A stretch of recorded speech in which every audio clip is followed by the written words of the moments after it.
Hi guys.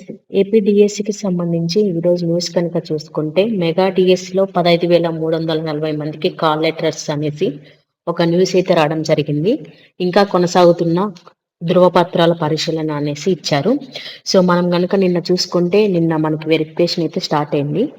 ఇది morning start అయ్యేసరికి 11 గంటలైంది. స్టార్ట్ అయ్యేసరికి రాత్రి 11 గంటల వరకు అయితే కొనసాగింది అనేసి మనం చూసుకోవచ్చు. సో ఈ ధృవపత్రాల పరిశీలన ఈ రోజు వరకు కొనసాగే అవకాశం అయితే ఉంది. సో వీటిని శని ఆదివారాలలో జాబితా అయితే పరిశీలించి మనకు మండే ఆర్ ట్యూస్డే అయితే ఫైనల్ లిస్ట్ అయితే రిజర్వేషన్ల ప్రకారం మనకు తుది జాబితా అయితే ఇవ్వడం జరుగుతుంది.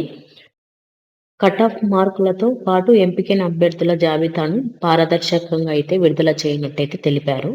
ఈ కాల్ లెటర్స్ పై ఇంకా గందరగోళంగానే ఉందని చెప్పుకోవచ్చు మనము. ఇంకా దీనిపై ఎటువంటి పత్రికా ప్రకటన అయితే మనకి విద్యాశాఖ అయితే విడుదల చేయలేదు. జాబ్ వచ్చిందో లేదో అయోమయంలో అయితే మనం అందరం కూడా ఉండడం జరుగుతుంది. సో పాఠశాల విద్యాశాఖ దీనిపై ప్రకటన చేసి దీనికి ఒక క్లారిటీ అయితే ఇవ్వాల్సి ఉంది. సో వెరిఫికేషన్ అయితే స్టార్ట్ అయితే అయిపోయింది. ఈ వెరిఫికేషన్ సంబంధించి ఎంతమంది అర్హత సాధించారు, ఎంతమంది అనర్హులు అనే వివరాలు అయితే ఇప్పటివరకు పాఠశాల విద్యాశాఖ అయితే వెల్లడించలేదు. దీనిపై విద్యాశాఖ అయితే స్పందించి ఒక final list and selection list అయితే విడుదల చేసి ఇటువంటి ఊహాగానాలకు అయితే ఫుల్ స్టాప్ పెట్టాల్సి ఉంది అంతైనా. అలాగే మనం చూసుకుంటే నిన్న సర్టిఫికేట్ వెరిఫికేషన్ వెళ్ళిన వాళ్ళలో కొంతమంది కొన్ని కారణాల వల్ల రిజెక్ట్ అయితే అయ్యారు. సో అలాగే కొంతమంది అభ్యర్థులు ఎక్స్ సర్వీస్ మ్యాన్ వాళ్ళ ఫాదర్స్ అలా అయితే వాళ్ళు ఎక్స్ సర్వీస్ మెన్ గా అయితే పరిగణించుకొని సర్టిఫికేట్ వెరిఫికేషన్ కి అయితే వెళ్ళడం జరిగింది. సో ఇలా ఎవరైతే రిజెక్ట్ అయ్యారో వాళ్ళందరినీ కూడా తీసివేయడం జరిగింది. అలాగే వాళ్ళ ప్లేస్ లో నెక్స్ట్ మెరిట్ ఉన్న వాళ్ళకైతే ఛాన్స్ అయితే రావడం జరుగుతుంది. సో అది మనకి సెకండ్ లిస్ట్ లో అయితే పేర్లు అయితే రావడం జరుగుతుంది.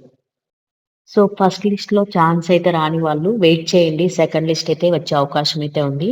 అలాగే మనం నిన్న గనుక చూసుకుంటే మనకు అఫీషియల్‌గా మన పర్సనల్ లాగిన్‌లో ప్రింట్ అప్లికేషన్ సంబంధించినటువంటి ఆప్షన్ అయితే కొంతమంది అభ్యర్థులకైతే చూయించట్లేదు.